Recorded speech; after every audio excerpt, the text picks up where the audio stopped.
구독, 알림 설정까지 부탁드립니다. 오늘도 우리 사는 이야기 찾아주셔서 감사합니다. 사연자분이 보내주신 이야기 시작해볼게요. 저는 어릴 때 집이 잘 살았었어요. 너무 어렸을 때라 잘 기억은 안 나지만 집도 크고 장난감도 많고 어머니는 집에서 항상 저를 반겨주셨고 바쁘신 아버지는 주말엔 항상 가족과 함께 시간을 보내던 그런 기억들이 그냥 어렴풋이 기억이 나요. 제가 기억을 제대로 하는 시점은 집이 망했고 초등학교 입학 전 집은 작아졌고 그 집에서 그 단칸방으로 이사를 가서 아빠와 저 그리고 엄마 이렇게 세 식구가 나란히 누워 자던 기억이 납니다. 어릴 때라 부모님과 함께 자는 것이 좋았고 처음 경험하는 일이라 마냥 신기하고 좋기만 했던 것 같습니다. 하지만 전 학교를 가면 돈을 벌기 위해 아버지는 공사 현장 및 대리운전, 어머니는 가사 도우미와 식당, 밤낮 가릴 것 없이 어떤 일이든 돈을 벌 수만 있다면 아버지와 어머니는 일만 하셨습니다. 저는 저를 돌봐주지 않던 부모님 아래 제 공간 하나 없이 학원도 다니지 못하고 혼자 놀고 먹고 싶은 것도 이야기 한번 제대로 하지 못하는 집안의 환경 덕에 점차 불만이 생겨났죠. 어릴 때가 생각이 나면서 비교가 되고 변해버린 내 상황과 부모님의 모습에 점점 지쳐갔습니다. 어릴 때는 몰랐지만 그때의 저조차도 그 상황이 너무나 싫었는데 부모님은 얼마나 참담하고 싫으셨을까요?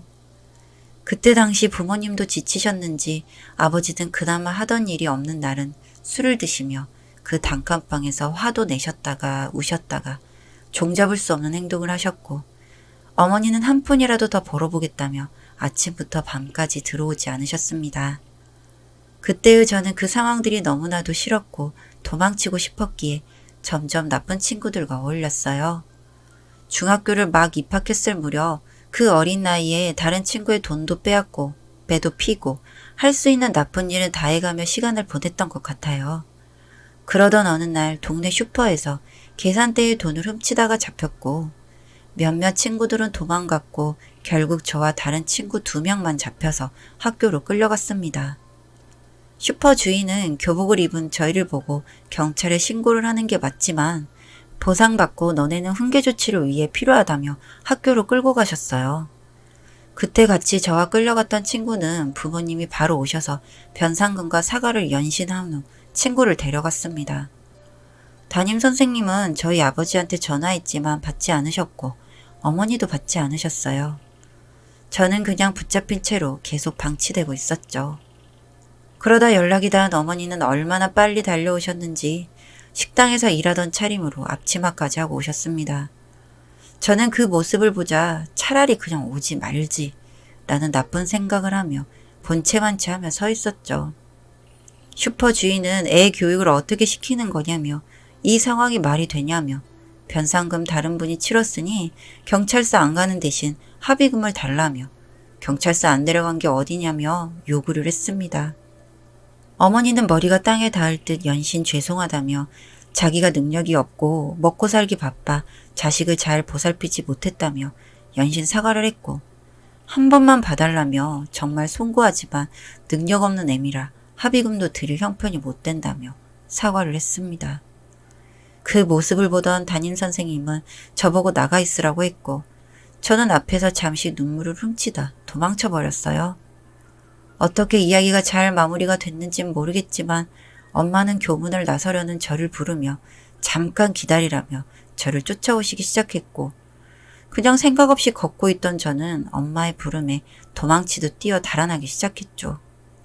그렇게 한참을 뛰다가 길 한복판에서 울기도 하고 그런 모습에 스스로 어이가 없어 웃기도 했다가 그렇게 정처 없이 돌아다니다 집으로 갔습니다. 그런데 엄마의 모습은 없었고 아버지만 계셨어요. 아버지는 또 술을 드시고 계셨고 그 모습을 보고 저는 그냥 씻고 바로 자는 척 누워버렸습니다. 누웠는데도 잠이 오지 않던 그날 아침이 되었고 점점 이상하다 생각했어요. 왜냐하면 엄마는 들어오시지 않았기 때문이었죠. 하지만 그 집에 있는 건 더 싫었기에 학교로 등교를 했고 그날은 엄마에게 죄송하다는 말을 해야겠다 다짐하며 집으로 갔지만 그 말을 할 수가 없었습니다. 엄마는 돌아오지 않으셨으니까요. 세상이 무너지는 것 같았습니다. 믿고 싶지 않았어요. 아버지는 화를 내기 시작했습니다. 이 여자가 미쳤다며 짐 싸서 밖에다 내놓으라며 술에 취한 상태로 화를 냈고, 저는 그런 아버지가 무서웠기에 어머니의 짐을 정리하기 시작했습니다. 저는 그 짐 정리를 하며 확신했습니다. 엄마는 나를 떠나버린 거구나. 짐을 챙길 필요도 없었던 거구나 싶었습니다. 엄마의 짐은 짐이라고 보기도 어려웠어요. 목이 다 늘어난 티, 구멍난 속옷, 그런 옷을 가방에 넣었더니 그 가방조차 공간이 남을 정도의 짐. 그 가방을 밖에다 놓는 척하며 집 밖으로 나왔고 저는 그 가방을 안고 펑펑 울었습니다. 우리 엄마, 술 먹고 일도 안 하며 화내는 남편, 거기에 말도 안 듣고 제멋대로인 딸, 그리고 이런 말도 안 되는 옷과 살림살이들. 얼마나 벗어나고 싶었을까라는 생각이 들더군요. 왜 그날 죄송하다고 안 했을까? 아니 교문 밖을 나설 때 부르는 엄마의 목소리에 왜 도망쳤을까? 내가 잘못했다고 빌었으면 엄마가 떠나지 않았을까? 내가 엄마의 부름에 답했다면 엄마는 나를 떠나지 않았을까? 생각하며 저는 엉엉 울었습니다. 내 탓도 했다가 아버지 탓도 했다가 왜 엄마는 나에게 이야기해주지 않을까? 왜 도망밖에 답이 없었을까 하면서요. 그런데 아버지는 점점 더 심하게 폭력적으로 바뀌셨습니다. 너도 네 엄마처럼 도망칠 거냐며 소리를 지르고 물건을 던지고, 그때마다 저는 나를 아버지랑만 두고 갔다는 생각에 화도 내고 원망도 하다가, 한편으로는 엄마를 이해하다가, 이런 감정이 왔다 갔다 하다가 결국에는 엄마를 그리워하는 마음으로 끝이 났습니다. 점차 아버지의 행동들이 익숙해져 갔고 아버지도 돈이 없는 현실에 공사장으로 출근해서 일을 시작하셨어요. 그렇게 일을 시작하시면서 바뀔 줄 알았던 아버지는 일은 하셨지만 일을 하던 중이건 집에 있건 술을 항상 놓지 않으셨죠. 무능력한 아버지 덕분인지 다행히도 중학교 졸업까지는 할 수 있었고 고등학교로 진학을 했습니다. 입학과 동시에 교복 살 돈도 없어서 겨우겨우 알바를 해서 모았던 돈을 중학교 갓 졸업한 저에게는 전 재산이자 엄청나게 큰 돈이었던 그 돈으로 교복을 사서 입었습니다. 남들은 이쁜 옷을 사거나 가지고 싶은 물건을 살 때 저는 제가 필요한 교복을 샀죠. 그렇게 겨우겨우 구색을 맞춰 입학 후 학교를 다녔습니다. 아버지는 변하는 모습 없이 술을 드셨고 화를 내셨고 원망하는 마음이 너무나 컸지만 저는 그 와중에 지지 않고 잘 자라고 있는 제 모습을 나중에 엄마한테 보여주고 칭찬받고 싶은 마음에 정말 열심히 바르게 살았습니다. 엄마 딸 잘 자랐다고 보여주고 싶었거든요. 그런데 제가 엄마에게 잘 자란 제 모습을 보여주는 것보다 아빠를 원망하는 마음이 컸던 것일까요?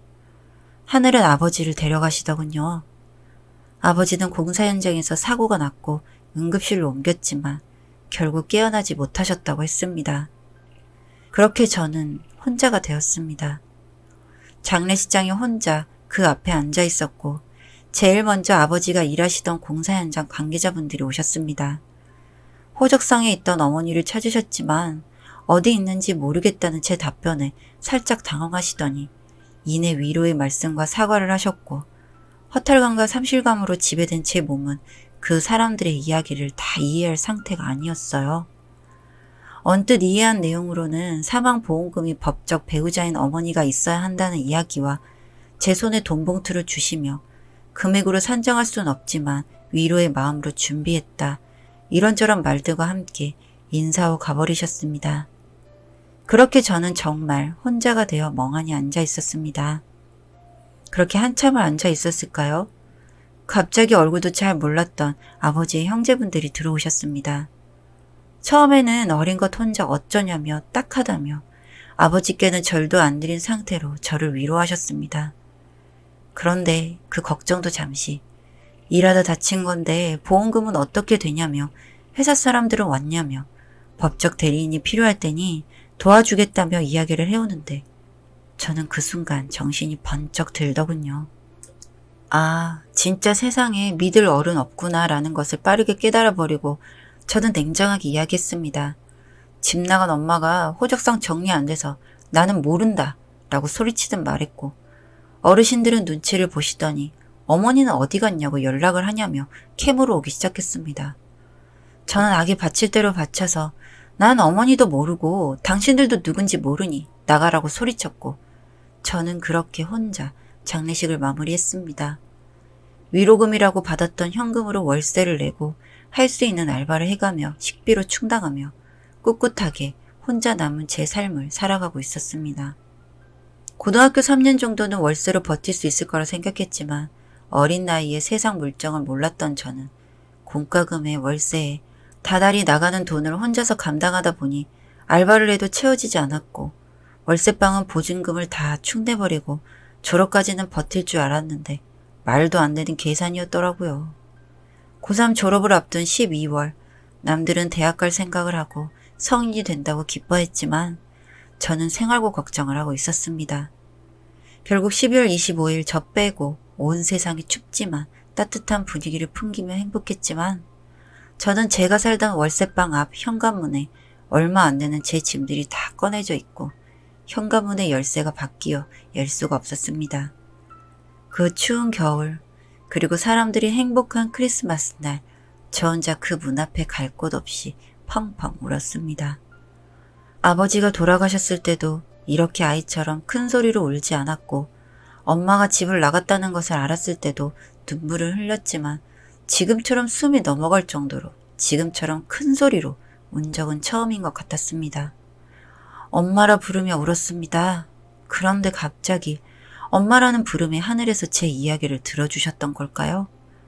어디선가 엄마의 목소리가 들려왔습니다. 저 멀리서 엄마는 제 이름을 부르며 저에게 다가왔고 환자복을 입고 있던 엄마를 보며 너무 추워서 내가 죽은 건가? 아니면 엄마가 귀신이 되어 내 앞에 나타난 건가 하는 생각을 했죠. 귀신이든 아니든 그때는 저에게는 상관없는 일이었습니다. 너무 춥고 무서웠던 저에게 그 사람이 어떤 형태든 그게 무슨 상관이었겠어요. 그냥 서로의 얼굴을 보고 얼굴을 어루만지고 껴안았습니다. 엄마는 미안하다고 했고 저는 엄마 맞아? 엄마 보고 싶었어 라며 서로를 안고 울었습니다. 이내 엄마는 우리 딸 나쁜 행동하고 혼나고 엄마까지 학교 불러가서 혼났지? 엄마가 미안해. 우리 딸은 착한 아이인데 엄마가 부족해서 그런 거야. 우리 딸 잘못 아니야. 라며 엄마와 함께 했던 마지막 중학교 때 이야기를 해주셨습니다. 그러더니 엄마가 너무 늦게 말해서 미안해. 이 말을 바로 해주고 싶었는데 그동안 엄마가 사정이 있었어. 라며 눈물을 흘렸고 저는 엄마와 손을 잡고 엄마의 집으로 들어가게 되었습니다. 엄마의 집은 엄청 크고 방도 많았습니다. 그렇게 따뜻한 곳에서 서로 잠시 숨을 고른 뒤 이야기를 시작했습니다. 엄마는 그날 교문 밖으로 뛰어나가는 저를 보고 뒤따라 뛰었지만 저를 보지 못했고 집으로 가서 기다리려는 순간 반대편 도보에서 저의 모습으로 보이는 사람이 있었다고 했습니다. 당연히 저인 줄 알았던 사람을 보고 초록불에서 빨간불로 바뀌는지 모르고 가다 사고를 당하셨다고 했어요. 본인이 사고를 당한 줄도 몰랐는데 일어나 보니 병원이었고 그 당시 자신의 이름도 사는 집 주소도 기억을 못하는 상태로 깨어났다고 하더군요. 그런 엄마의 상태를 보고 걱정하던 사고 당사자분들은 엄마의 행색이나 차림새로 보았을 때 도움을 주고 싶다 생각하여 엄마를 본인들의 집을 임시 거처로 하고 치료를 진행하자고 했다고 합니다. 그리고 다행인지 행운인지 그분들은 여유가 많으신 분들이라 엄마에게 많은 도움을 주셨고 몸은 멀쩡해졌지만 기억이 없던 엄마에게 가서 도우미 일을 부탁하셨고 감사한 마음으로 그곳에서 일을 시작하셨다고 해요. 아무 기억이 없으니 엄마도 막막했는데 그렇게나마 일도 하고 돈도 벌고 그분들과도 많이 친해졌다고 했습니다. 그러던 중 저희 엄마의 음식 솜씨가 너무 아깝다면서 식당 한번 운영해보는 건 어떻겠냐고 제안을 하셨다고 합니다. 사고를 내신 분들도 참 좋으신 분들이었던 거죠. 여기까지 이야기를 들으면서도 저는 몇 번 심장이 떨어졌다가 마음이 따뜻해져서 뭉클했다가를 반복했는지 모릅니다. 그렇게 엄마는 식당을 운영하시면서 열심히 사셨다고 해요. 입소문을 타서 그 식당이 또 잘 되어서 그 식당이 있는 건물을 살 정도로 성공하셨다고요. 물론 오래된 아주 작은 건물이라고는 하셨지만 말이죠. 그게 무슨 상관인가요? 여튼 그렇게 열심히 살아오시던 엄마는 이상하게도 교복을 입고 다니는 학생들을 봤을 때 이상한 감정이 들었었다고 합니다. 그러던 중에 길을 건너다가 또 한 번 사고를 당할 뻔했다고 하셨어요. 학생이 횡단보도를 건너고 있는데 한 차가 속도를 줄이지 않는 것을 보게 된 엄마는 그 학생을 구하기 위해 뛰어들었다고 하시더군요. 다행히 경미한 교통사고로 마무리되었고 그때의 충격 때문인지 뭔지 기억이 돌아왔다고 하셨습니다. 기억이 돌아오자마자 엄마는 병원에서 바로 절 찾으러 나오시는 길이라고 했어요. 다행히 저는 엄마와 살던 그 집에서 지내고 있어서 엄마와 만날 수 있었던 거였죠. 엄마의 이야기를 듣는 내내 저는 눈물이 나서 혼났습니다. 엄마의 따뜻한 목소리와 엄마의 품속. 이게 꿈일까 걱정이 돼서 엄마의 옷을 꼭 잡고 놓지 못하겠더라고요. 그렇게 엄마의 이야기가 끝나고 눈물을 흘리며 엄마는 저에게 어떻게 지내왔냐고 얼마나 힘들었냐며 안아주셨습니다. 저는 그 품 안에서 엄마가 집을 나간 줄 알고 오해했던 일부터 아빠의 사고, 그리고 엄마가 없었던 저 혼자만의 시간들을 이야기했습니다. 이렇게 들어줄 엄마를 다시 만나지 못할 줄 알았는데 엄마를 만나다니 너무 감사하고 심장이 두근거려서 잠을 잘 수도 없었습니다. 엄마는 제 이야기를 다 들어주시고 제 등을 쓸어주시면서 말씀하셨어요. 미안해 딸. 엄마가 함께 해주지 못해서. 엄마가 늦었지만 지금부터라도 우리 딸에게 모든 걸 다 해주고 싶어. 그러려고 엄마가 열심히 살았었나 봐. 이제부터 우리 둘이 정말 행복하게 살자. 그동안 너무 고생했어, 내 딸. 그 이후 엄마의 식당은 더 잘 되어갔고 저는 그동안 못했던 공부를 하고 싶어서 열심히 했습니다. 재수를 마음먹고 정말 열심히 했고 제가 원하는 대학에 합격할 수 있게 되었어요. 어학연수도 다녀오고 열심히 자격증도 따고 토익 공부도 해서 대기업에 취직도 했습니다. 저는 엄마에게 자랑스러운 딸이 되기 위해 엄마는 저에게 그동안 혼자 뒀던 시간을 보상해 주기 위해 정말 열심히 살았던 것 같습니다. 저의 모녀는 앞으로도 이렇게 살아가려고요. 엄마의 소소한 기념일도 다 챙겨가며 서로에게 좋은 일이 있을 때 작은 케이크를 두고 축하도 하며 서로의 이야기를 매일 밤 들어주며 그렇게 살아보렵니다. 제 행복한 이야기, 제 전부인 엄마의 이야기를 들어주셔서 감사합니다. 사연은 여기까지였고요. 우리 사는 이야기 시청해주셔서 감사합니다.